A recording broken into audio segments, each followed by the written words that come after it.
Top 5 most underrated Doctor Who seasons. Hello and welcome to this week's video.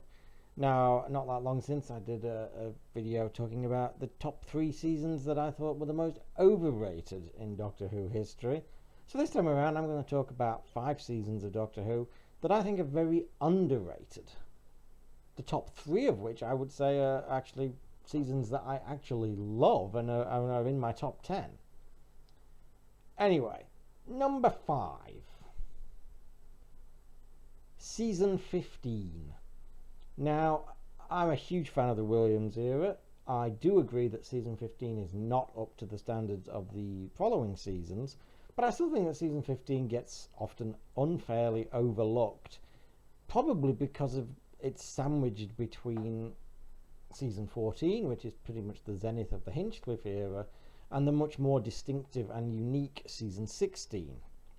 Season 15 often comes across as a bit of a halfway house between the Hinchcliffe style and the Williams style.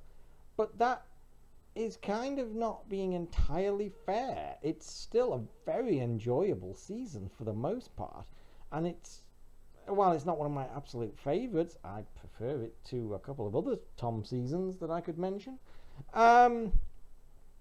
Horror of Fang Rock is one of the best stories ever, one of the best scary Doctor Who stories ever, and it basically shows that the Williams era could do a story every bit as good and every bit as scary as anything of the Hinchcliffe era. Yeah, it's just a wonderful piece of television. What else is there to say about it? Image of the Fendel is another similarly atmospheric and creepy story. It's not quite up there with Horror of Fang Rock, but it's still a pretty solid story and is up there with, or even better than, a number of Hinchcliffe stories that I could name if I wanted to. Morbius! Who said that? I also think that The Sunmakers, which is really arguably the first story really in the style of the more tongue-in-cheek, humorous vein of the Williams era as a whole, is an extremely underrated story, and is on its own terms is just as good and just as strong as Horror of Fang Rock, albeit for completely different reasons. Now, again, the Invisible Enemy is a bit of a mishmash. I think it starts off pretty good and then kind of goes downhill. Same for the Invasion of Time, I would say. And Underworld is pretty much infamously clobbered just by the production values, which, again, it's no fault of the production team. They ran out of money, dude. They weren't giving them enough money, and I think Hinchcliffe spent half the following season's budget on Talons. So, yeah, very professional there. And yeah, if ever a story needs some CGI improvements in the collections there, it's Underworld. I don't know if they'd actually be able to do it, but that CSO could do with some Terror of the Auton style smoothing out to make it a lot less garish and just awful to watch. I'm not sure if it would improve the story or not, but at least you'd actually be able to concentrate on the story instead of just being appalled at how ghastly it looks. And of course, the stories are not the only thing that make up the season. You're also talking about the regulars. Tom Baker, to me, is in his peak. To me, I actually prefer Tom in the Williams era. I know that's not a popular opinion. I don't care. I think Tom really really came into his own about Deadly Assassin and pretty much stays in there through about the end of season 17, maybe the start of season 18, State of Decay, which was the first one of season 18 that was actually shot. I think that's Tom at his absolute peak to me, and yeah, I mean, I've got nothing but good things to say about Tom in season 15. He's magnetic, he's wonderful, he's grave, he's hilarious, he's great. Leela, fantastic companion. And of course, season 15 introduces K9, an absolute icon, legend, one of the most unique characters and companions in the show ever. Again, season 15 is not one of my favourites. It's not in my top 10. It's not, but I do think it's overlooked and underrated far too much. Number 4. New Who Series 6. I'm going to say it because I do feel Series 6 is underrated these days. And again, like season 15, I don't absolutely love it, but I do feel that it's far too often I see Series 6 being put down. I see a lot of comments about how it's the point where New Who started going downhill. I think that was Series 2, personally, if you want to be truly objective about it. Because I really don't know where Series 6 is worse than Series 2. Very few things are. But I even kind of get a lot of, see a lot of like, Series 7's better than 6. I'm like, really? Really? I mean, I have softened on Series 7 a little bit more than I did at the time when I really didn't like it at all. I still think it's by far Smithy's weakest season, and it's one of the two weakest Moffat seasons, along with the one that came after it. I think Series 6's problem is that it's too ambitious, and I don't think Moffat pulled it off successfully. I know he was under a lot of pressure doing that and doing Sherlock, and perhaps the overall story arc proved to be just too ambitious and kind of got away from him. But I'd rather over ambition than under ambition. And again, a lot of the season works. The story arc to me, the overall the big arc, I think where it really falls down is Let's Kill Hitler. I know a lot of people really hate the Wedding of Riversong. I actually don't mind that. My only problem with the Wedding of Riversong is that everything that happens in it then takes place in an alternate universe, which means that Kavarian gets away with everything she's done, which kind of sucks, because I thought Amy's revenge on her was super fucking ice cold Leela levels of fucking cool, but that's just me. Clearly I'm deeply immoral. I think the opening two-part is brilliant. It still stands up. And I don't mind A Good Man Goes to War. It's entertaining in a dumb kind of a way. I think Let's Kill Hitler is where it really falls apart. And there's just... it again, I kind of see what happened there, because again, I think Moffat was under a great deal of pressure, and I think when he's under a great deal of pressure, he tends to revert to comedy. And I think that was the wrong place to do a comedy at that point. We needed a lot more of an emotional impact to what had just happened, and we didn't really get it, and I think that's the big problem. But again, I think the season is underrated.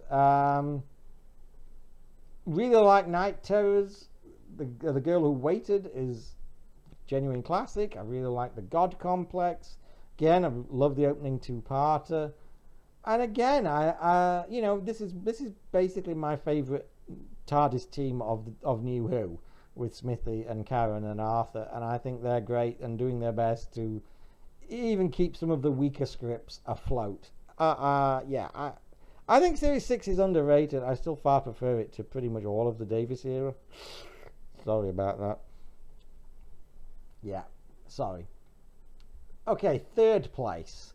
Third most underrated season. Now I think we're genuinely into seasons that I absolutely love. Season 17, I would say. Now, I think this is perhaps a little slightly lower down than it would have been a few years ago, because I do think there has been some kind of re-evaluation of season 17 lately. I mean, you do still get the occasional hardcore nut job who hated it in 1979 and refuses to accept that it was anything good about it. Idiots, in other words. But I don't think it's quite as underrated. But that being said, I still don't think it gets the credit it deserves. To me, it's one of my absolute favourite seasons. You have my favourite Doctor, my favourite companion, another of my favourites in K9, of course. You have one of the best writers and script editors that we ever had in Douglas Adams, certainly one of the most imaginative. I just think season 17 is great fun. City of Death, one of the best stories ever. I think Naimon's criminally underrated. And to me, Shardar's one of the best stories ever as well. It's every bit as good as City of Death, in my opinion. As I've said before on here, I loved Shardar from the moment I first saw it in the early 90s with the Tom Baker narrated version. I was actually slightly worried by the animated version, because the animated version basically put another 50 minutes on it. I like, is that going to slow it down? A lot. Am I not going to like it as much? And I actually just loved it just as much, if not more. So, and I think Destiny is really underrated. Again, I've said it before. I'll say it again. I think Destiny is really underrated. I prefer it to Genesis, and I definitely prefer it to complete garbage like Resurrection. Sorry about that. Yeah, I mean, Creature and Nightmare are probably the weakest of the season, and they're still reasonable, silly fun. I think season 17 is an absolute classic and really, really underrated. 2. Season 16. Another Williams era one.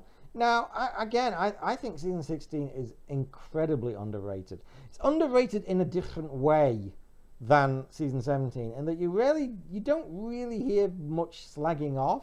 You do occasionally, but you don't really hear that much praise either. It's more like, oh, it's okay, I suppose. I'd rather have season 13 because I read it in a book one way and I can't form my own opinions. And I just don't get it. Okay, it's not a horror show anymore. It's not trying to be. Hello? I mean, I don't get it. Very little of New Who is trying to be a horror show. Some of it is, and not intentionally. Chris Chibnall, that's a horror show for totally different reasons. It's trying to be an adventure show, an exciting, fun, tongue-in-cheek, quest-like adventure season. And I don't think you could get much better than season 16. I don't see how you could have done that better. To me, this is one of the absolute few seasons where I really like every single story. Ranging from absolutely loving, I think the Rivals Operation, again, massively underrated. One of the best stories ever, and definitely in my top 10. But there's not a bad story in this. And again, I hear people slagging off Kroll. I don't get it. I really don't.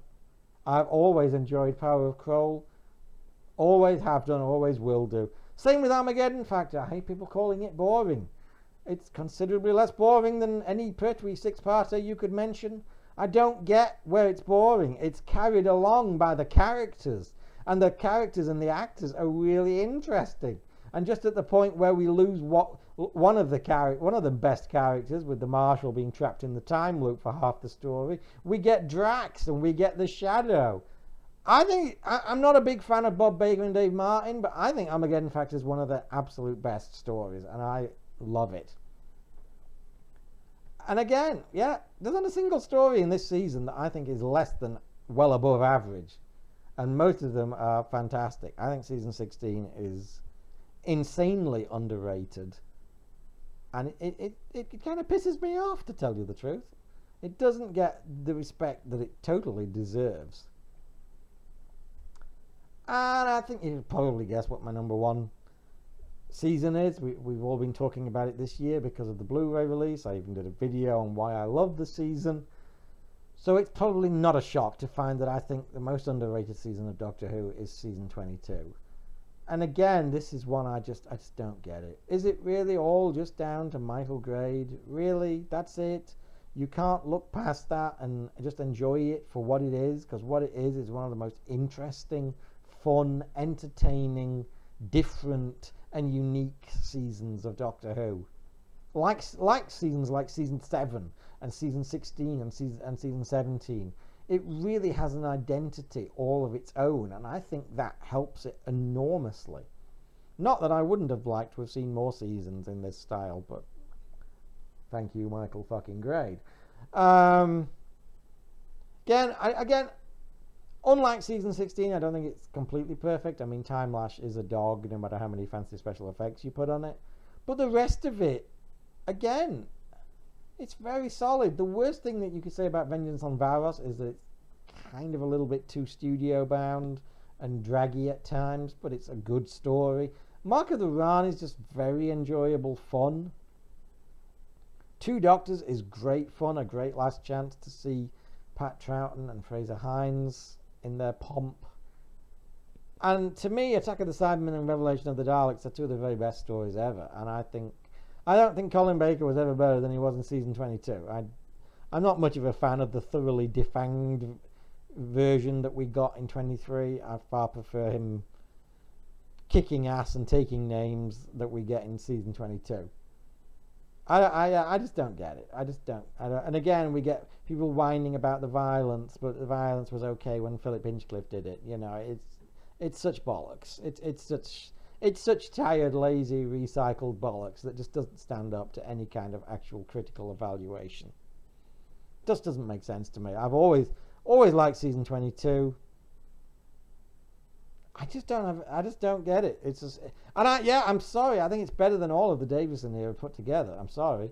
Season 20 is my favourite of the Davison era. I still think season 22 has the edge, and it's miles better than 19 and 21. I'm sorry. It just is. Anyway, those are my top 5 most underrated seasons of Who. I think Series 6 and Season 15 don't get the respect they deserve, but I really think 16, 17 and 22 are 3 of the best seasons ever, and people should open their brains a little bit higher and enjoy them for what they really are, which is 3 first-class seasons of Doctor Who. Anyway, that's my 2 cents for this week. Thanks for listening. Bye for now.